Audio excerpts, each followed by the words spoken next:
तर आपण सगळे विचार करून करून आपल्या आज्ञाचक्रामध्ये असं खूप निगेटिव्हिटी साठलेली आहे, खूप जास्त, की जी आपल्यालाही माहिती नाही की एवढं माझ्या आत भरलेलं आहे. असं आहे. यावेळी रिट्रीटमध्ये जे आलेत त्यांना तर स्त्रियांचा अनुभव सगळ्यांनी घेतला असेल, किती आतमध्ये इमोशन्स त्यांचे बाहेर पडले. एवढं सगळं आत होतं. बऱ्याच वेळेला असं त्यांना वाटतं आम्हाला रडू नाही येणार, आमचं सगळं छान आहे, पण कुठेतरी आतनं येतच ते बाहेर, कारण हे सगळं इथे साठलेलं आहे. आणि अनेक प्रकारच्या फिअर, ट्रॉमा, उगीच असलेली भीती, असं पण आपल्या ह्याच्यामध्ये आहे. ओके, असं आपल्या आतमध्ये खूप साठलेलं आहे आणि त्यामुळे आपले सेन्सेस जागृत व्हायला आपल्याला ऑब्स्टॅकल्स येत असतात. तर तुम्ही काय करा, रोज एक प्रॅक्टिस, रोज आहे ना तुम्ही बसा आणि तुमच्या समोर एक डिवाइन फायर क्रिएट करा.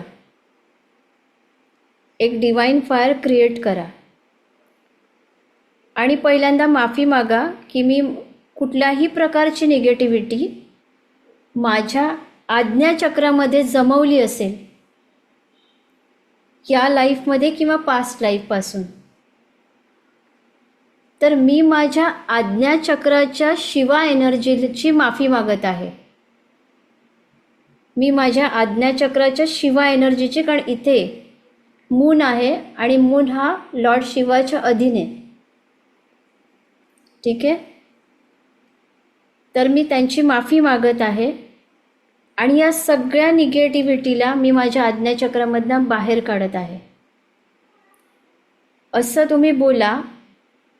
आणि फक्त नॉर्मल पोझिशनमध्ये बसा. इमॅजिन करा तिथे फायर पेटली आहे, फायर पेटली आहे, डिवाइन फायर पेटली आहे आणि तुमच्या इथून फील करा की असं ब्लॅक स्मोक आहे ना, तो बाहेर पडतोय, डायरेक्ट आगीमध्ये जातोय. ठीक आहे, ब्लॅक कलरचा फॉग स्मोक कसा इमॅजिन करा आणि तुम्हाला फील होईल की तो संपत नाही आहे. तुम्हाला ऑटोमॅटिक फील होईल की तो कधी संपतोय. तोपर्यंत तुम्हाला वाटतच राहणार की तो बाहेरच पडतोय, बाहेरच पडतोय. हे ऑटोमॅटिक होतं आपल्याला ही प्रार्थना बोलल्यावर. आणि बाहेर काढा, बाहेर काढा पूर्ण. जेवढं निघेल ऑटोमॅटिक तुम्हाला फील होईल की आता ते सगळं निघालंय.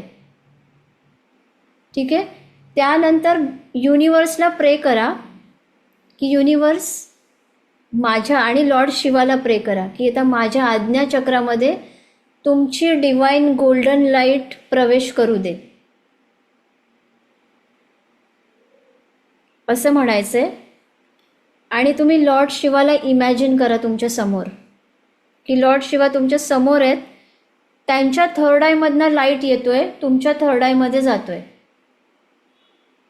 आणि हा लाईट जेव्हा तुमच्या थर्ड आयमध्ये घ्याल, तो लाईट पूर्ण कानामध्ये, डोळ्यांमध्ये, तुमच्या स्किनमध्ये, टंगमध्ये, जे आपण म्हणतो ना सेन्सेस आहेत आपले, त्या सगळ्यामध्ये तो लाईट स्प्रेड होताना बघा.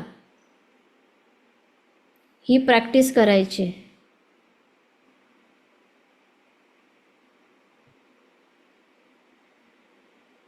डेली तुम्ही किती वेळा करू शकता.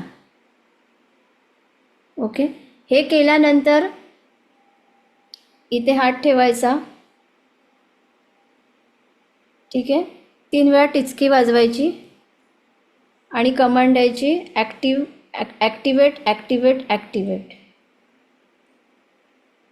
किती दिवस, जोपर्यंत तुम्हाला वाटते माझं ॲक्टिवेशन नाही झालं.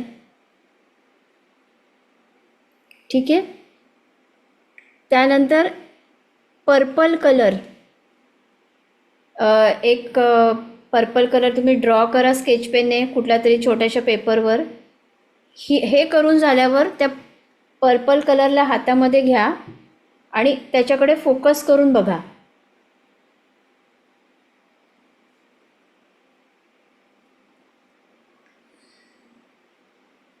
हो हो, रेकॉर्ड केलं. काय होतं माहिती आहे का, आता पुढच्या वेळी मला सांगितलं ना आज्ञाचक्र ॲक्टिवेट व्हायला द्या, तर मी दुसरं काहीतरी देईन. कारण हे चॅनल असतं, प्रत्येक वेळी चॅनलिंग येतं आन्सर, स्क्रिप्टेड काहीच नसतं. हे चॅनलिंग आहे की ह्या ग्रुपला याची गरज आहे, असं असतं. ओके, तर तो पर्पल कलर बघा आणि तो पर्पल कलर बघितल्यानंतर जो तुम्ही बनवाल ना, किंवा तुम्ही पर्पल कलरची इमेज गुगलवर काढा आणि त्याला ना लॅमिनेट करून घ्या स्मॉल इमेजला, आणि तो बघायचा कधी, एक तर तुम्ही ते प्रेयर वगैरे सगळं केल्यावर बघायचं 1 मिनिट डोळे न हलवता, आणि दुसऱ्या वेळी रात्री झोपताना बघा. रात्री झोपताना बघा आणि मग त्याला पिलो खाली ठेवून द्या त्या इमेजला. जसा तुमच्या आज्ञाचक्राचा पर्पल कलर ॲक्टिवेट व्हायला लागेल तसं तुमचे सेन्सेस जागृत व्हायला लागतात. दुसरी रेमेडी, शांत बसायचं 2 मिनटं 3 मिनटं जितका वेळ. वळवळ अंगाची पण करायची नाही, बॉडी कुठेही वळवळ करायची नाही. एकदम स्थिर, जेवढं बॉडीला स्थिर ठेवतो तेवढं आपलं मन स्थिर होतं. इकडनं एक सिल्वर कॉर्ड जाते, इथून बाहेर येते. इकडनं एक सिल्वर कॉर्ड जाते, इकडनं बाहेर येते. म्हणजे तुम्हाला सेंटर पॉईंट मिळतो.